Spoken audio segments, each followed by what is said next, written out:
Hello, guys. So for the 3 or 4 of you who are going to watch this, I love you very much. You guys are keeping me motivated to comb my hair, trim my beard, shave my neck up, do the things that are really hard to care about right now. In fact, it's almost weird to care about. So before we get into the video, I have a little bit of correction to make on myself. Some things I said that were not correct. In my previous video, I referred to the people of Gaul as being Gaelic. Gaelic culture was its own separate culture that was definitely related to the Celtic culture, to be sure. And seeing that, I guess Celts and people from Gaul were more or less the same, just got my lines crossed a bit. And in the video even before that, I referenced that 75% of Europe succumbed to the Black Death. It was more like 30%, so it was a third and not one third. So I do apologize there.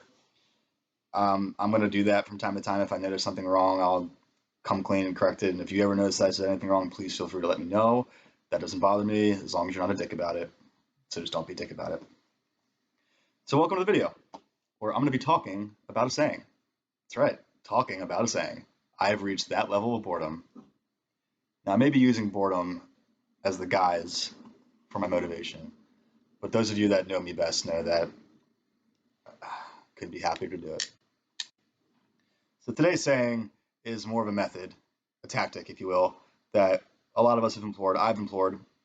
Not proud of it. It's likely that you've employed too. And that's hair of the dog. So we all know what that means. You know, you drink too much the night before, you have a small amount in the morning. It's supposed to stave off your hangover, make you feel better, and it does, unfortunately. It'd probably be in everyone's best interest if it didn't work, but it works. That's why we do it. So how it got to be that is it's short for the hair of the dog that bit you. Okay. So back in time, people used to think that if you were bit by a rabid dog, it would be a good idea and helpful to take some of the hairs from the dog that bit you and place them into the wound. People have always thought a lot of really weird shit, but I'll give them some credit, A for effort at least. There's some semblance of scientific method to that. They're trying to be logical.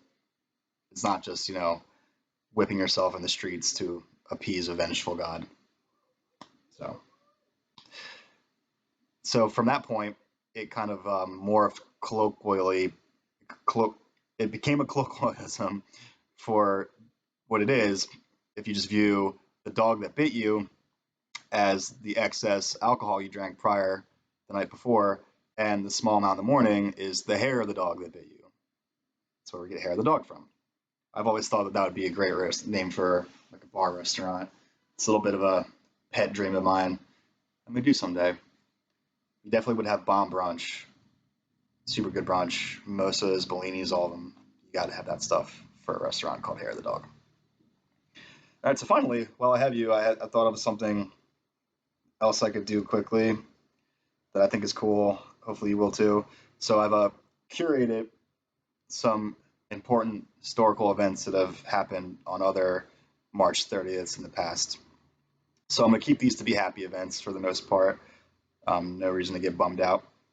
So March 30th, 2017, the North Carolina bathroom law, the one that restricted transgender people from using the bathroom of their birth gender rather than their identity gender, was repealed.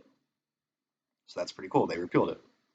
So people can take a piss where they feel comfortable or where they have their identity lie, which is how it should be. All right, 1964, Jeopardy aired for the first time, which was surprising to me. I didn't realize it was that old. In 1858, the pencil with an attachable eraser, A, was patented by Hyman Litman of Philadelphia. So some Philly pride there. So Mr. Litman, on behalf of poor spellers everywhere, thank you.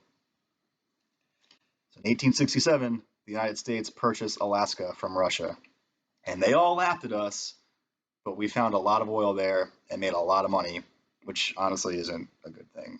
That's actually pretty bad. But at the time, it certainly justified the purchase of it. And the last one, you got to go way back to the year 240 BC. And that is on March 30th, 240 BC, the first ever recorded sighting of Halley's Comet. So I'll leave you with this. I pondered that. The person who first saw Halley's Comet and wrote it down while they were gazing in wonder did they ask themselves the preeminent question of the human condition, the question that's vexed humankind for all time.